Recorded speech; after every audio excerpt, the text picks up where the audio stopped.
Olá, estamos aqui em mais um programa Missão Rondônia.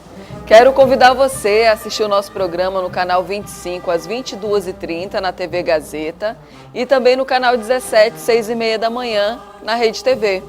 Nós estamos aqui para poder buscar a solução para os teus problemas aí do teu bairro, da tua cidade, do teu município. A gente passa em 13 municípios, né? Então contribua aqui com o nosso trabalho aqui na Rede TV e na TV Gazeta. O número de telefone é o 99251-7882. E não se esqueça de participar da promoção do sorteio do barco, ou aliás, do passeio do barco, que vai acontecer na quinta-feira o sorteio, mas o passeio é dia de sexta-feira. Vinícius, tem a foto aí do convite do passeio do barco? Pega aí pra gente. Pois é, então dia de sexta-feira, a partir das 19 horas, está tendo um passeio bem legal, durante 2 horas, um passeio de barco ali na estrada de ferro Madeira Mamoré, né? É a embarcação. E aí você sai durante 2 horas, né? 2 horas passeando, aí vai com o seu companheiro, com a sua namorada, né, Josino? Bem legal o passeio de barco. Bom dia, né? Mais uma vez estar aqui com vocês. Sempre é um prazer poder estar interagindo, poder estar ouvindo as demandas, poder estar discutindo assuntos de grande relevância para a sociedade rondoniense. Então, tanto na manhã quanto na noite também, que o nosso programa é reprisado, né? A gente tem a oportunidade, né, dessa participação dos telespectadores, né, encaminhar a sua mensagem. Então, você participa, pode encaminhar, a Ada vai fazer a leitura, a gente vai fazer também, buscar, exemplo, se for alguma demanda nossa, pelo menos oficializar e tentar resolver no aspecto geral, junto ao município, junto ao Estado, que isso que é importante, né? Esse programa também foi formatado para isso, para ter essa interação e essa integração. É isso mesmo. Então, o convite do passeio de barco vai ser sorteado na quinta-feira, tá? Vai ter rodízio de peixe, tem também um som lá, um MPB tocando, sabe? Bem legal mesmo o passeio de barco. E toda sexta-feira está ocorrendo. A gente vai estar sorteando na quinta. Mande o nome do barco. O nome do barco é Nossa Senhora Aparecida. Não se esqueça, 99251-7882. O seu nome completo, o nome do barco e o seu bairro. Bom, gente, hoje nós estamos recebendo aqui no programa o doutor José Maria Rodrigues, que já foi policial militar, né? Esteve na polícia num período assim que a polícia era muito arcaica, né?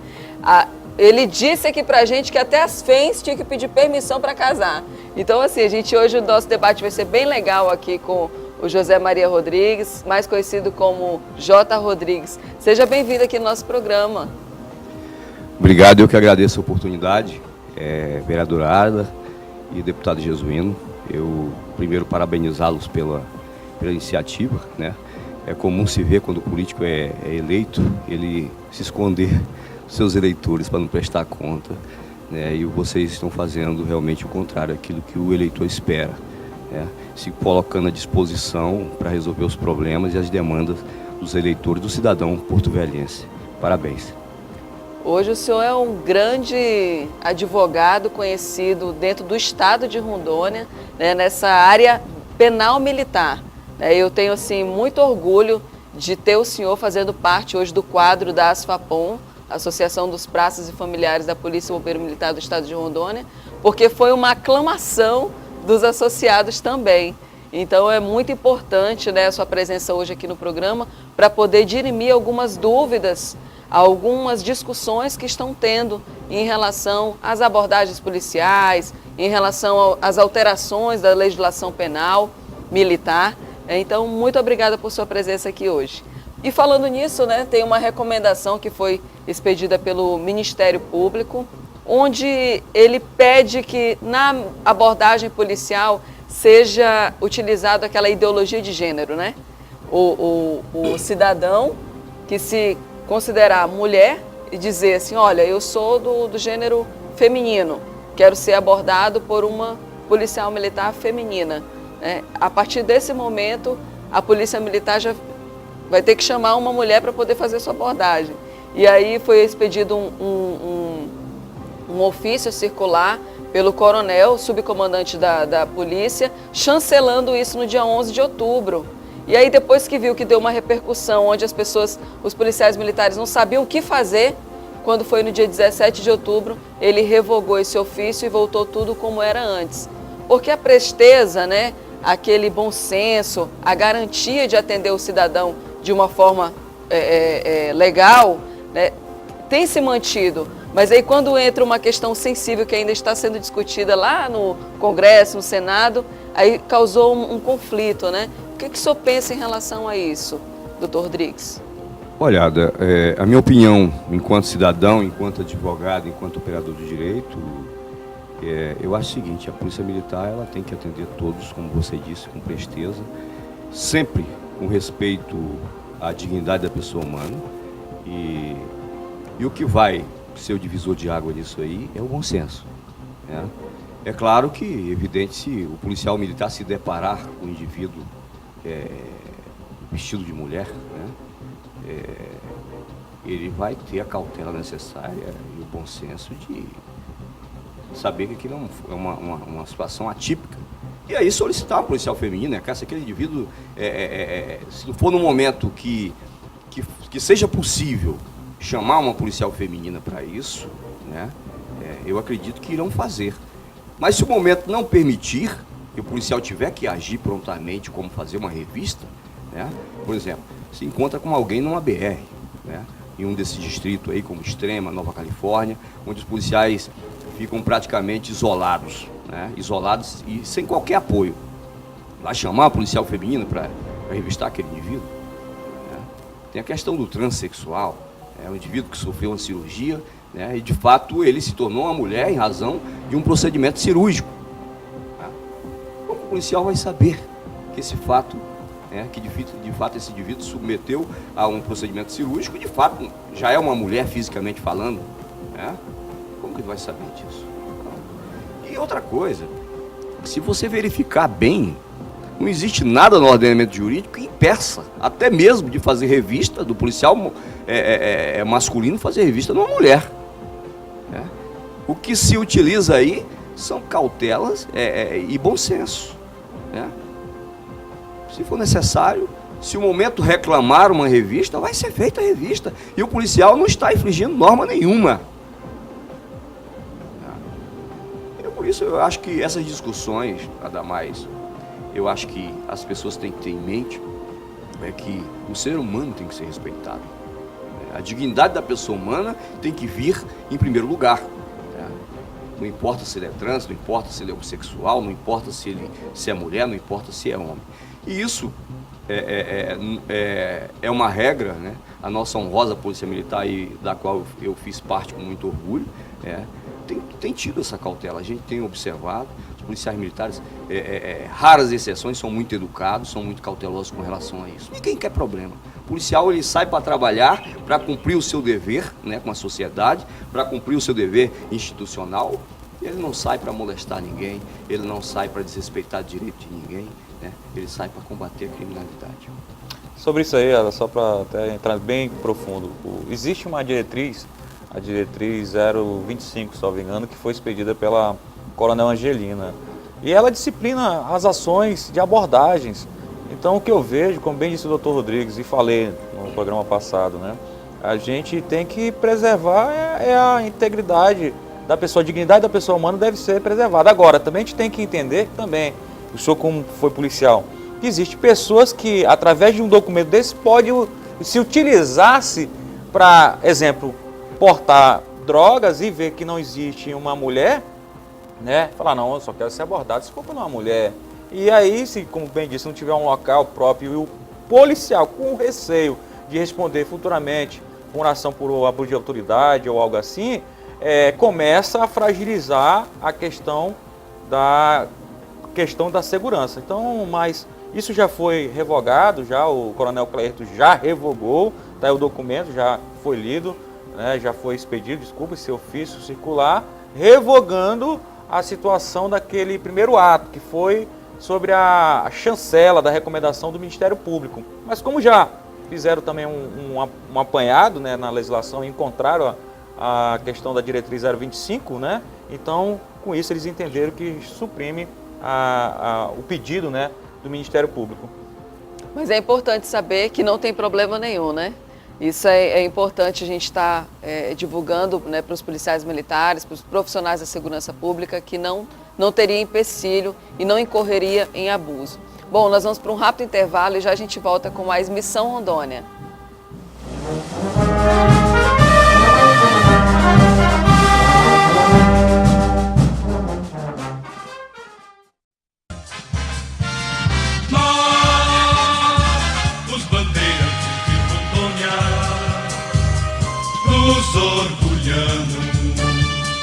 Voltando agora do intervalo, hoje a nossa entrevista é com o Dr. J. Rodrigues, né, especializado em Direito Penal Militar também. Bandidos pediram 20 milhões de indenização do Estado porque entraram num tiroteio aí com policiais militares e eles foram alvejados. E agora eles estão pedindo 20 milhões de indenização do Estado. Isso aconteceu em São Paulo. Nós temos um vídeo muito interessante. Assista, por favor. Se aproxima para que possamos conversar um pouquinho. Intervalo, logo mais, no máximo que 1 hora e meia, o resultado, doutor. Encerrando agora a tréplica e daqui 2 horas nós vamos ter o resultado. Hoje o que está sentado ali são todos os policiais brasileiros.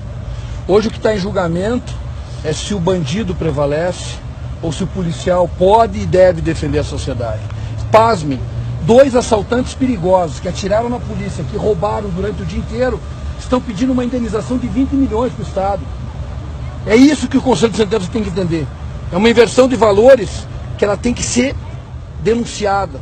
Isso não pode prevalecer. Polícia é polícia, bandido é bandido. E não é o discurso do bandido bom é bandido morto. Essa bandidagem tem que ter limite. E o limite deles são esses valorosos heróis que deveriam receber uma medalha e nunca um dedo na cara e pedindo-lhes a condenação de 100 anos de reclusão. Condenar esses homens é condená-los à morte.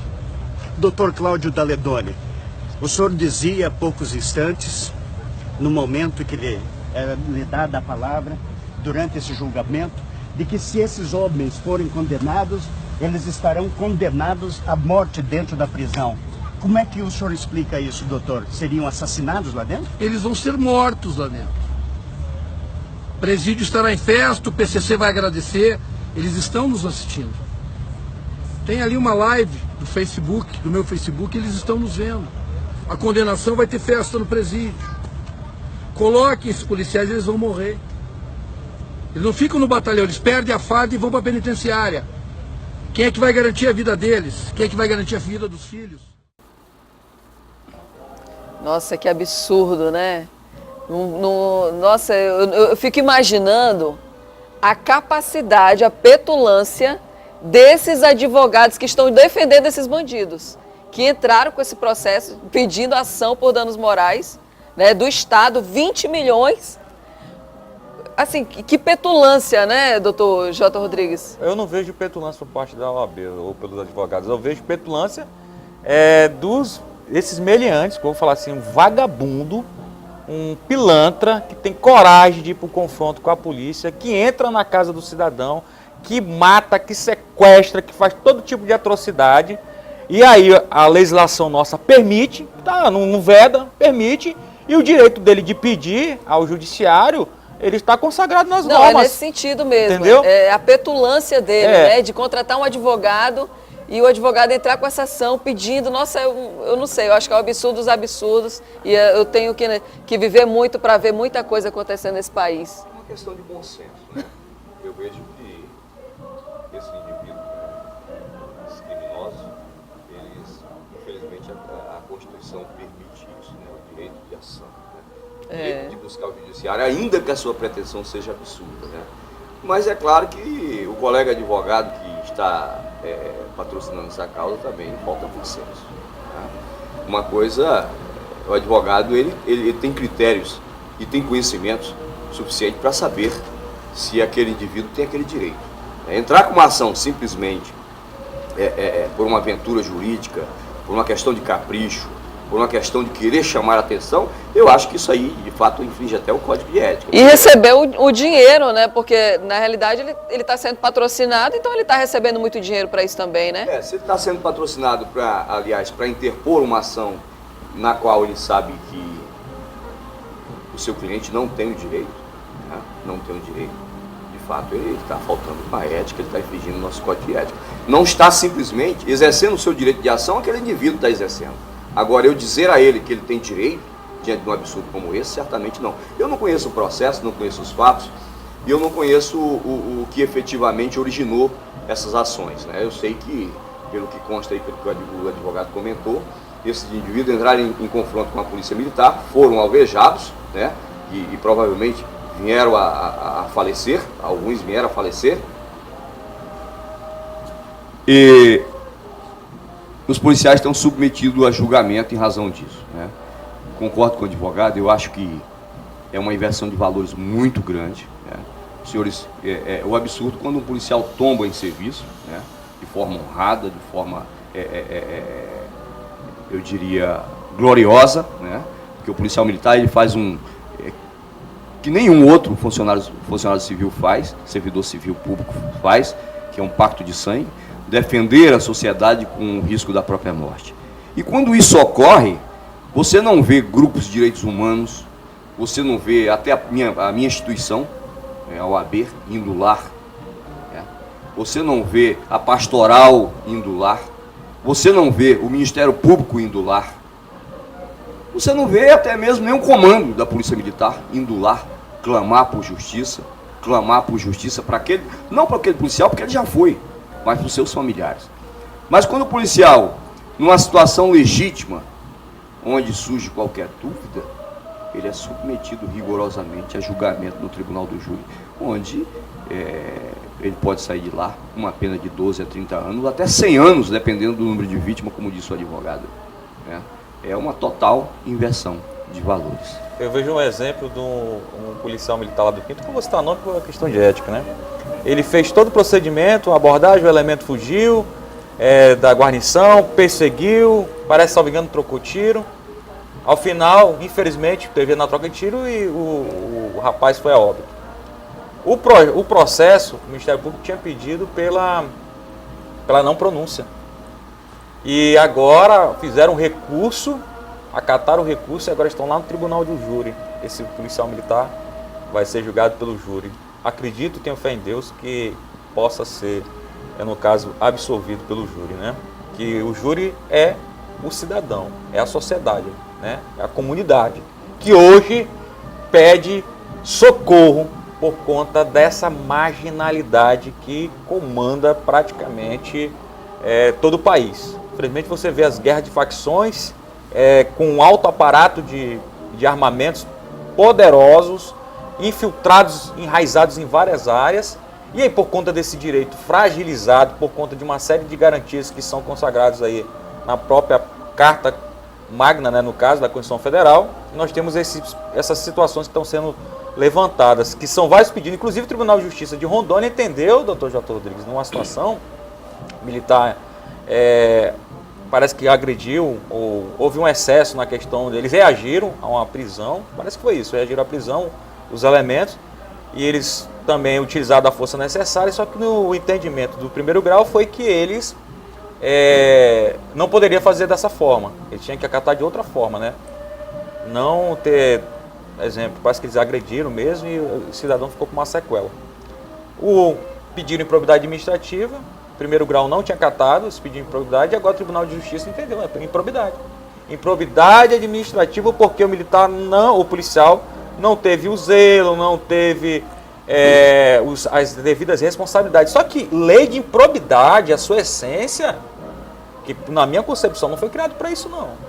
Abuso de autoridade é uma situação. Agora, lei de improbidade, eles estão aplicando improbidade em ações de policiais militares. É o primeiro, é inédita essa decisão. E todos os policiais militares e os policiais já ficaram receosos. Pelo amor de Deus, a gente já vai responder por abuso. Agora, a improbidade administrativa, que cabe até a pena severa de expulsão da polícia. Perda da função. Perca da função, gente. Então, são essas situações que amanhã ou depois, seja um desembargador, seja um deputado, seja um senador, seja um governador, vai estar fragilizado aí. Vai estar aí todo o vagabundo criando asa, vai entrar na casa desses aí, que não tem a segurança, ele pode ter ali, ele pode ter um guarda, ele pode ter um policial da sua segurança. Eu estou falando dessas autoridades. E o cidadão que não tem está vivendo essa amargura. Quantas pessoas estão indo constantemente a óbito por conta de quê? É um latrocínio, sabe, olha, eu como cidadão, como um deputado estadual, a gente tem limitações, mas eu assim, às vezes eu fico indignado, porque as nossas limitações faz com que a gente não pode fazer muito mais. A gente tem uma limitação muito restrita. Agora, ainda mais, pessoas que devem analisar esse contexto. Opa, se a gente também não analisar a lei de uma outra forma, ou seja, uma forma que não abra esse espaço para esses caminhos aí, meu amigo, vai chegar um dia, Ada e Dr. J. Rodrigues, que nós realmente ficaremos igual aí, nós vimos os mercados aí, todos cercados assim, em jaulas, enjaulados. Como é que, sabe, é uma pouca vergonha que o Brasil hoje vive, e ainda mais com essa situação dessa tamanha violência que cresce no país, entendeu? E essa questão de pedido de indenização aí dos bandidos já está virando uma rotina, né? Doutor J. Rodrigues, nós vamos para um rápido intervalo e já a gente volta com mais Missão Rondônia. Fique aí com a gente.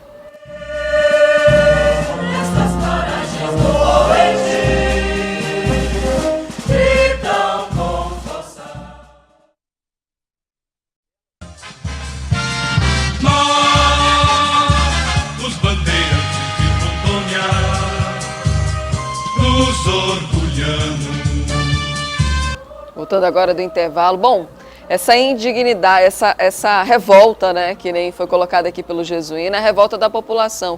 O que o senhor pensa em relação a isso? O senhor acredita que a população está crescendo esse sentimento de impunidade e de desfavorecer o profissional da segurança pública? O senhor acredita que é nesse sentido, doutor José Rodrigues? Isso é um processo perigoso, né? É um processo de total inversão de valores, né? Eu acredito que a sociedade em si, o cidadão de bem, ele não quer isso, né? Esse rigor excessivo das instituições para com os policiais militares, para com os profissionais de segurança pública, isso também com os policiais civis, Jesus, né? A gente não pode esquecer, né? Sim. Hoje, tudo é improbidade administrativa. Olhou de cara feia, é improbidade administrativa, né? Eu fico pensando, o Ministério Público, uma instituição que eu respeito muito, mas eu não posso respeitar e nem concordar com excesso, né? Tanta coisa grave para se apurar, tanta coisa grave para se processar, tanto crime para ser combatido, e aí o indivíduo policial militar, ele já responde administrativamente com a legislação de um rigor excessivo, né? O RDPM prevê sanções para tudo, né? Tem uma legislação especial, específica só para ele, que é o Código Penal Militar, Código de Processo Penal Militar, e ainda tem as leis comuns, como essa lei de improbidade administrativa, com tipo aberto, onde praticamente abarca tudo, né? E tudo agora, além de responder administrativamente, criminalmente, ele ainda responde por improbidade administrativa. E em alguns casos vai até dar bis em idem. O policial é processado criminalmente, lá tem uma perda da função, mas já tem uma ação de improbidade administrativa tramitando também, que certamente culminará com a sua perda da função. Mas isso, o deputado Jesuíno, como você falou, o senhor falou agora há pouco, tem que haver bom senso de quem julga, tem que haver bom senso do fiscal da lei, né? Porque eu, quando diz fiscal da lei, ele tem que fiscalizar a lei na sua integralidade. Inclusive, pugnar por justiça nos julgamentos. Não de forma parcial, unilateral e sempre só pedir a condenação, como é o caso, né? E isso vai além dos policiais militares. Hoje, a questão da improbidade administrativa praticamente inviabiliza as administrações dos prefeitos. Porque tudo é improbidade administrativa. Os senhores irão ver daqui para frente, futuramente, as pessoas fugindo da política. Estão demonizando a política. E quem é que quer correr risco de sofrer uma improbidade administrativa, que além da improbidade, além da questão da perda da função pública, da perda da função pública, da perda dos direitos políticos, tem a questão da indenização. De fato, é questão de bom senso. Eu acredito que tem coisas mais sérias a serem levadas em consideração do que isso. O senhor entrou na Polícia Militar, você já foi policial militar, à época em 1990, né? O senhor tem como fazer uma comparação para a gente, como que era aquela época e como, né, e como ficou hoje, né, na sua visão?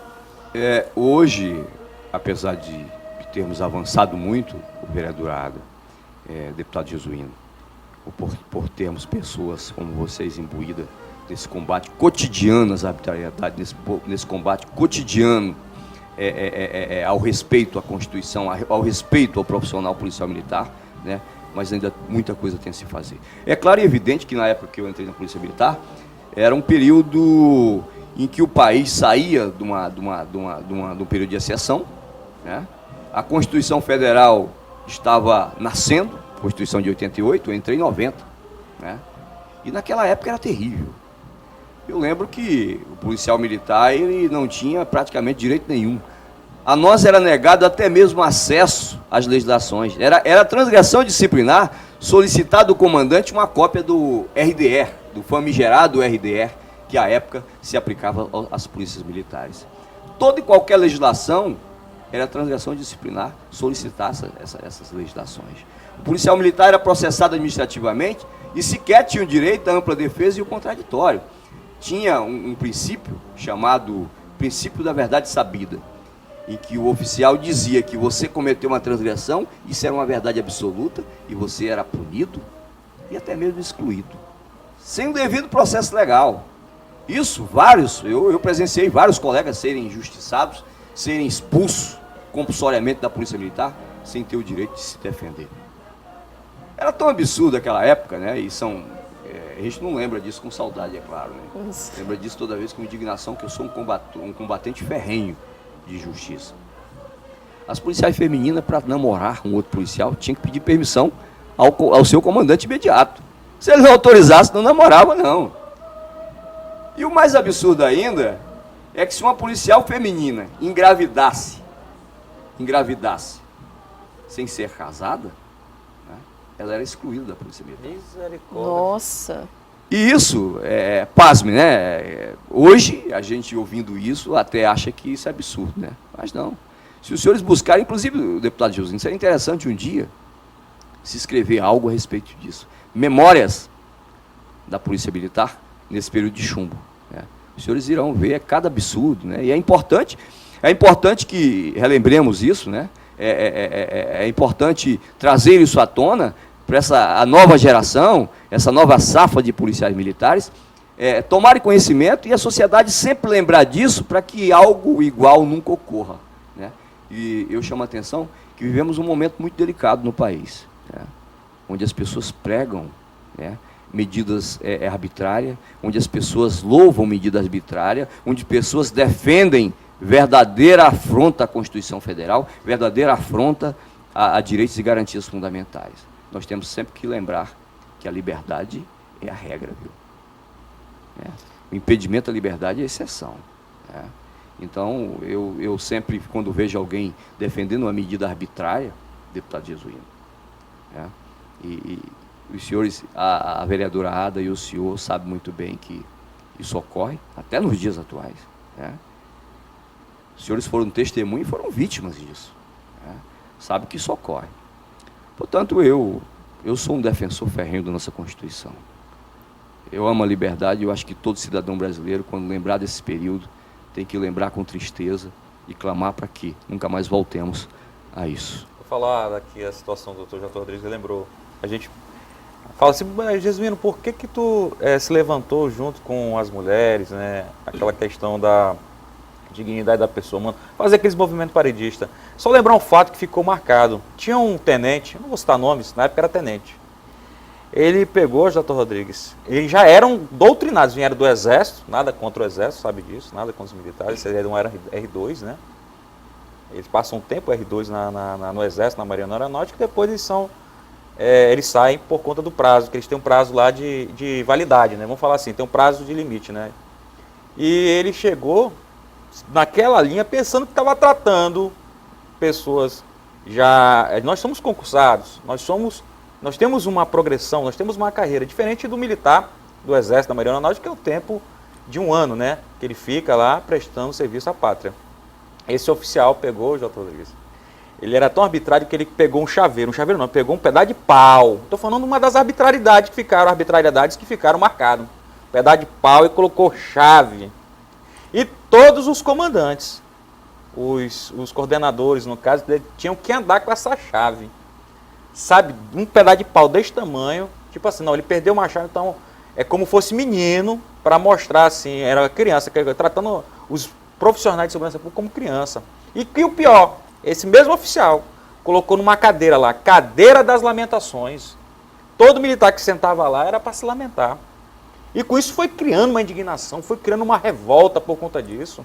E outras situações que culminaram na entidade Assuapom, fechar os quartéis. Aí você já sabe a história que nós passamos aí, nessa luta que iniciou-se no ano de 2008. O primeiro movimento paredista que nós participamos, eu e a Ada, foi em 2008. Mas em 2011 foi que nós lideramos.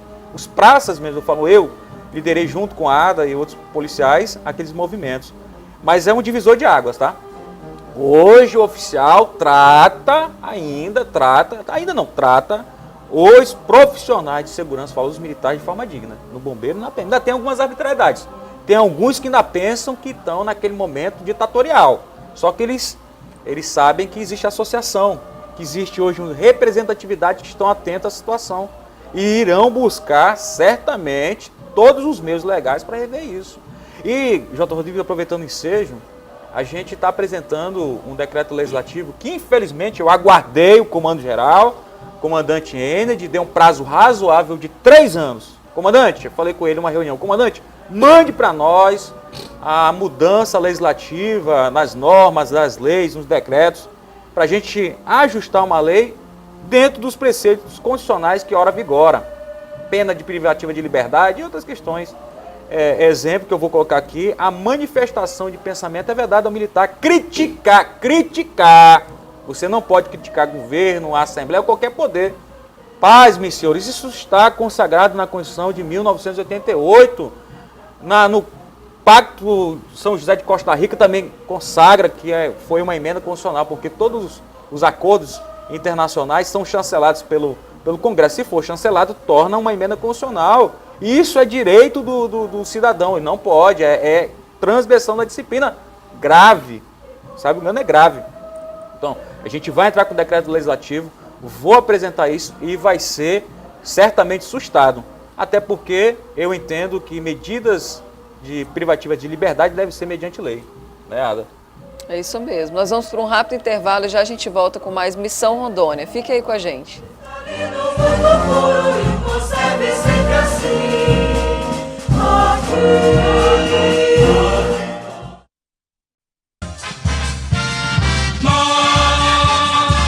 Os bandeirantes de Rondônia, nos orgulhando. Voltando agora do intervalo, estamos aqui com o Dr. J. Rodrigues, especializado na área de Direito Penal Militar. Bom, a gente já viu aqui a diferença do passado, né? 90, que não teve muita diferença aqui, um pouquinho na atualidade, que nem foi falado aqui pelo Jesuíno, que ainda sofreu com arbitrariedades, mas o respeito ao profissional da segurança pública, está tendo alguma diferença? A população naquela época, ou o judiciário, as autoridades respeitavam muito mais? Como que está esse processo hoje? O que o senhor está enfrentando hoje nos tribunais? Olha, eu acho que, com relação ao respeito ao profissional de segurança pública, eu acho que isso diminuiu. Né? Antigamente, outrora, um período ditatorial em que vivíamos, né? A Constituição Federal de 88 ainda engateando, se respeitavam muito mais. Se vocês verificarem e fizeram uma retrospectiva aí, a Polícia Militar ela tinha muito mais efetivo na década de 90 nas ruas do que atualmente. Absurdamente. Né? Mas, doutor, a população praticamente dobrou, claro que dobrou, mas infelizmente os investimentos são insuficientes. Né? E hoje, a questão do Estado de Direito, as pessoas reclamam até quando não tem direito. Né? Essas reclamações aumentaram. Então, como foi dito agora há pouco, essa inversão de valores aí, em termos de se apura tudo, né? Infelizmente essa tolerância zero, ela só está ocorrendo para os policiais militares, para os policiais civis, para o profissional de segurança pública. Essa tolerância zero deveria ser, né, na sociedade, né? Deveríamos ter uma polícia mais atuante, deveríamos ter uma polícia judiciária que, pasme, senhor, está parada, né? Não está cumprindo com a sua função institucional, né? A população está à mercê da criminalidade, né? O cidadão, ele resiste a uma ocorrência aqui de um furto que ocorreu em sua residência, só por uma questão de registro, né? De estatística, porque apurar ninguém apura. Os CEVIC não funcionam, as delegacias sucateadas, os policiais desmotivados, né? Está faltando alguma coisa. As poucas que ainda fazem a sua função, né, está tendo resultado. Mas o que está ocorrendo é isso. A tolerância zero, né? Tolerância zero com os policiais militares, com o profissional de segurança pública, e com a sociedade não. A criminalidade está aí e pouco está sendo combatida. J. Rodrigues, eu recebi uma denúncia, eu fui fazer não vou fazer uma visita, né, uma fiscalização no complexo de correção, e aí eu tive informações que presos militares, servidores da segurança pública, vamos falar os militares, porque tem legislação, inclusive no Código Penal Militar, e diz que nós temos que ter, no caso, presídios militares, estão sendo levados para presídio comum. Isso foi uma situação que me alarmou, que me preocupou. Inclusive já tem uma fiscalização junto com a Comissão dos Direitos Humanos lá, para a gente visitar onde estão os presos, que aqui a gente não está fazendo, querer falar uma regalia, não está falando de regalia, a gente está falando no direito. Ele era militar, ele trabalhou na segurança pública, ele, queira ou não queira, ele entrou, trabalhou, né? Ficou vulnerável nessa questão, né? Aí eu queria ver, isso procede? Como é que está? Você está ouvindo alguma denúncia sobre isso? Deputado, infelizmente sim, né? Eu inclusive tenho alguns clientes que estão nessa situação. E como o senhor bem falou, o policial militar, mesmo não estando mais na corporação, ele tem direito por força de lei, né? Por força de lei, e é constitucional também. Constitucional também, o Estado tem que zelar pela integridade física do preso, né? Nós não temos pena de morte no nosso país. E colocar um policial, que foi policial de rua, num sistema carcerário comum, onde as facções que dominam, onde as facções que comandam, é condená-lo à pena de morte. E isso, lamentavelmente, está ocorrendo. E não é só com policiais que foram excluídos, não. Nós temos hoje, no presídio Aruana, né, nós temos hoje em torno de 10 ou 15 policiais militares que ainda estão na corporação, que ainda estão recebendo, estão vinculados à corporação, porque não foram excluídos, porque os seus processos estão pendentes de julgamento, cumprindo pena lá, né? Tem um caso de um deles, deputado, em especial, que ele prendeu um criminoso de alta periculosidade chamado Marcão do Nacional. E, ao ir para o presídio comum, Baruana, com quem ele se depara lá? Com o Marcão do Nacional. Meu Deus. Né? Que já veladamente está fazendo ameaça contra esse policial. O policial, para o senhor ter uma ideia, eu não estou aqui querendo chamar atenção e querer criar polêmica. Estou falando que o que está, de fato, ocorrendo. Os policiais estavam até se revezando, fazendo quarto de hora na cela, com medo de serem assassinados dentro do presídio. Diante dessa sua denúncia, que é muito grave, então para mim já afirmou que está existindo isso. Eu já vou entrar em contato com o corregedor do Tribunal de Justiça.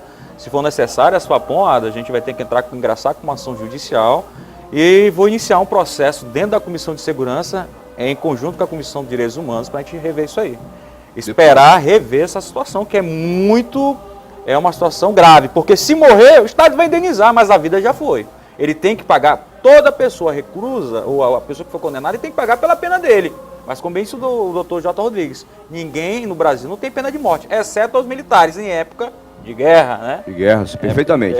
E deputado, e o que me chama mais a atenção, se fosse uma questão estrutural, uma necessidade que não se tivesse um presídio militar com capacidade de custodiar esses policiais, eu diria não, é uma questão estrutural que já não se aceitaria, né? Colocar o indivíduo sob esse risco iminente, né, por falta de estrutura, que o Estado tem a obrigação, se ele prende, ele tem que ter a obrigação de segregar o indivíduo em condições dignas e seguras, né? Mas não. O centro de correção hoje tá com tem capacidade para 60 e poucos presos, salvo engano, mas é mais de 60. E hoje no centro de correição tem 30 detentos. Ou seja, temos 30 vagas no centro de correição. Não existe justificativa nenhuma para se mandar esses policiais militares para o presídio comum, né, e lá está correndo risco como eles estão. Né. Até porque tem uma portaria que regulamenta isso, que diz que o centro de correição é o local, é o estabelecimento prisional adequado para policiais militares, para policiais civis, para agentes penitenciários, para advogados e para juízes e promotores. Né. Então, estão encaminhando injustificadamente esses presos, esses policiais militares que ainda estão na corporação, para o presídio comum. Bom, queria ler aqui umas mensagens que nós estamos recebendo aqui no programa. Bom dia, gostaria de pedir, se tem como vocês pedirem à Prefeitura para dar uma olhada na rua da Escolinha Nova República, ali na 3,5. Bom, ele não mandou aqui o nome, mas eu quero avisar que a gente já fez a solicitação para drenagem e asfalto naquela rua da Escolinha Nova República, que inclusive foi cascalhada lá, recebeu um encascalhamento por conta de uma solicitação nossa, né? E hoje tirou o alagado que estava naquela escolinha. Bom, a gente fez a solicitação, então fique tranquilo que vai chegar. Deixa eu ver aqui o que mais. Pode finalizar. Zilma Gomes, também, Ribeiro, que mora na rua Humaitá, no bairro Socialista, né? Mandar um abraço aí. Tem várias mensagens aqui que hoje eu não vou ter nem tempo mais para ler, que o assunto foi tão bom. Quero agradecer a presença aqui do Dr. J. Rodrigues no nosso programa e dizer que o senhor está convidado para vir mais vezes aqui com a gente. E, por favor, não recuse nossos convites, não. Arrume tempo, por favor. Olha, eu que agradeço o espaço, eu que agradeço a consideração. De fato, é uma honra poder estar aqui comentando sobre temas tão importantes no nosso dia a dia, no dia a dia da classe policial militar. E parabenizá-los mais uma vez por essa iniciativa de estar frente a frente com seus eleitores, de estar frente a frente com a população, ouvindo seus reclamos e dando soluções como vocês vêm fazendo. Tchau, gente. A gente tem que finalizar que o tempo já esgotou. E Muito obrigada a todos pela presença. Mande suas mensagens aí, eu estou respondendo, viu?